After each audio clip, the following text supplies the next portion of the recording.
Quais são os principais desafios do têxtil e vestuário hoje em dia?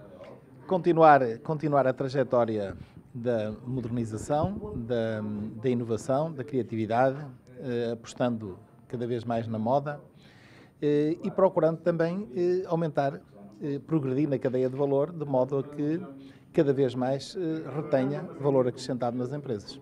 Mas parece-me a mim que em Portugal pede-se tudo ao têxtil e calçado. Pede-se valor acrescentado, pede-se mão de obra, pede-se volume. Conseguem isso tudo? É verdade que se pede tudo, que aumente as exportações, que empregue mais pessoas e que também tenha mais valor acrescentado. Eu penso que se tem de compatibilizar tudo, embora, como sabemos, os grandes volumes, as grandes encomendas, em geral, tenham preços mais combativos e valor acrescentado menor. Mas a progressão tem que ser feita nesse sentido. Tem que ser feita no sentido, de facto, de haver maior valor acrescentado das empresas pela criatividade, pela inovação, pela qualificação, fazer a deslocação para produtos de maior valor, mais exigentes, naturalmente, do ponto de vista produtivo, mas com a capacidade e o conhecimento que existe no nosso país, com o know-how disponível e com um esforço de qualificação permanente, eu penso que é possível atingir patamares de valor acrescentado superiores e, portanto, ter mais facilidade também em acomodar maiores custos em termos de remuneração das pessoas, que é aquilo que muitas vezes é considerado que o setor tem remunerações em termos médios baixas e que, por esse facto, também tem dificuldade em conseguir mão de obra disponível que responda às suas necessidades. De facto, E não é um diagnóstico verdadeiro? Esse? Não, tem um fundo de verdade, naturalmente. Quer dizer, à medida, tem fundo de verdade em termos globais. Não quer dizer que para algumas atividades, para algumas qualificações, que as remunerações não sejam até, porventura, superiores àquilo que será pago noutros setores. Mas em termos globais, porque há a grande parte, o maior número de pessoas que trabalham no setor são na área da confecção. E na área da confecção, as remunerações, salvo situações muito especiais de produtos de muito valor acrescentado, nunca poderão ser umas remunerações muito altas, porque a intensidade de mão de obra na confecção é grande e concorrem connosco países em que o custo de mão de obra é muitíssimo menor que o nosso. E, portanto, se nós queremos concorrer em encomendas de grande volume, nunca poderemos fazê-lo se tivermos salários muito altos. Tem que ser, porventura, mais altos do que aquilo que são atualmente, se conseguirmos progredir na cadeia de valor e em produtos de maior valor, mas nunca será de esperar que nas grandes encomendas possamos trabalhar nelas com salários muito elevados. Isso não é possível. Agora, noutras qualificações, como nos criativos, nos técnicos de confecção, nos engenheiros têxteis, nas pessoas ligadas ao desenvolvimento ou aos produtos técnicos de maior valor acrescentado, as remunerações aí são remunerações perfeitamente equiparáveis ou até superiores àquilo que acontece noutros setores. O setor caminha para as prestações recorde. Não sei se vai ser possível atingi-las este ano ou no próximo ano.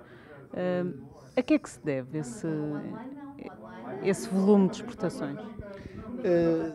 Tem a ver, de facto, com esta trajetória que o setor tem feito de modernização e de capacidade de responder de forma mais rápida, mais adequada, com mais inovação e com mais serviço aos clientes que, de certa forma, se tinham afastado do nosso mercado e que, entretanto, fruto das alterações que o mercado também sofreu, perceberam que é importante que uma boa parte das suas produções sejam colocadas em zona mais próxima e com quem tem mais capacidade de resposta em termos das soluções que apresenta.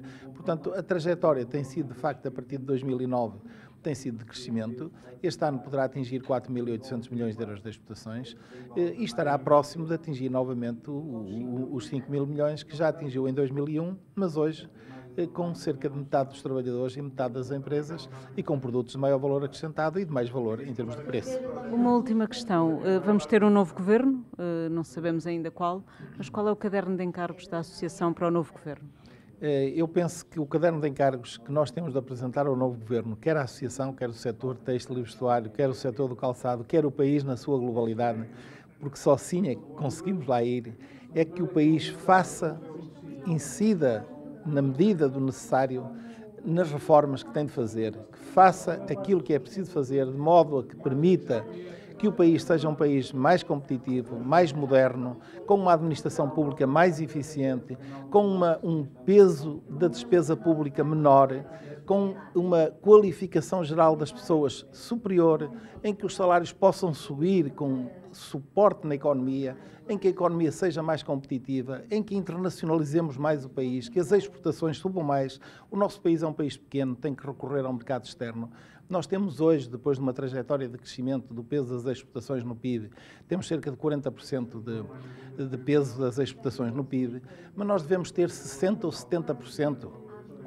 Não digo como tem a Irlanda, que tem mais de 100%, as exportações representam mais do que 100% do PIB, mas devemos ter 60%, 70% do PIB, o que quer dizer que é preciso fazer aqui uma trajetória de internacionalização da economia, de melhoria da nossa competitividade, de qualificação geral das pessoas, de procurar vertentes de inovação e de criatividade que levem a que os nossos produtos sejam mais diversificados, que atuemos noutras áreas, noutros domínios, para que o país seja, de facto, um país moderno, um país que permita ser comparado a outras economias europeias com grande capacidade competitiva. E isto só se faz, de facto, sendo capazes de dar o salto, sendo capazes de modernizar o Estado, modernizar o sistema de justiça, o sistema de ensino, o sistema de saúde, para que não tenha custos tão elevados, para que a carga tributária não seja tão pesada, quer sobre as empresas, quer sobre os cidadãos.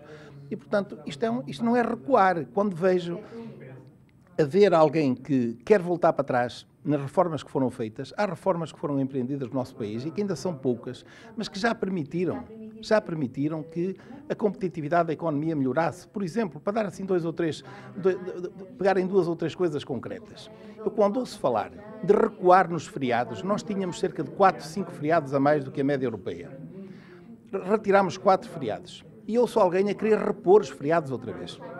Ouço alguém a dizer que quer repor os feriados. Mas repor os feriados para quê? Nós mesmo assim temos feriados que cheguem. Nós precisamos de uma economia competitiva.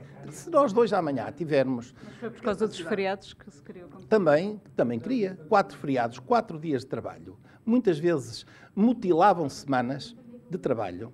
É importante. 4 dias em 200 e tal dias úteis significa cerca de 2%. E se tivermos em conta que as interrupções a meio de uma semana, e por vezes com 2 feriados, como acontecia por vezes em junho, praticamente punham uma semana fora de trabalho, isto tem muita relevância. Ora bom, e quem diz isso diz na flexibilização das leis laborais, que leva a que as pessoas tenham maior motivação para se qualificarem, que as pessoas estejam mais disponíveis para mudar de atividade e para mudar de zona geográfica onde trabalham. Tudo isto é importante no domínio da competitividade das empresas. Nós não podemos pensar no bloqueio, não podemos pensar no acomodamento fácil. Temos de saber que as pessoas, para que o país seja competitivo, temos de ter pessoas qualificadas, pessoas disponíveis para o seu aperfeiçoamento permanente. E quando vejo alguém a querer retroceder e a falar-me em retroceder, nós fazemos tão poucas reformas. Precisamos é de impulsionar reformas, continuar a fazer as reformas adequadas, não é reforma por reforma. É fazer reformas que tornem o Estado eficiente, menos dispendioso, que liberte recursos para poder potenciar a economia, que procuremos, em termos gerais, qualificar melhor as pessoas, ter melhores condições, fazer infraestruturas que pode ser necessário fazer, designadamente a nível dos transportes, para tornar a economia mais competitiva e mais capaz de poder exportar. É aí que nós temos de fazer o trabalho. Não é desistir daquilo que começou a ser feito, é continuar e intensificar de modo a que o país seja mais competitivo e que a economia se afirme na cena internacional como um país desenvolvido, capaz de competir entre os melhores.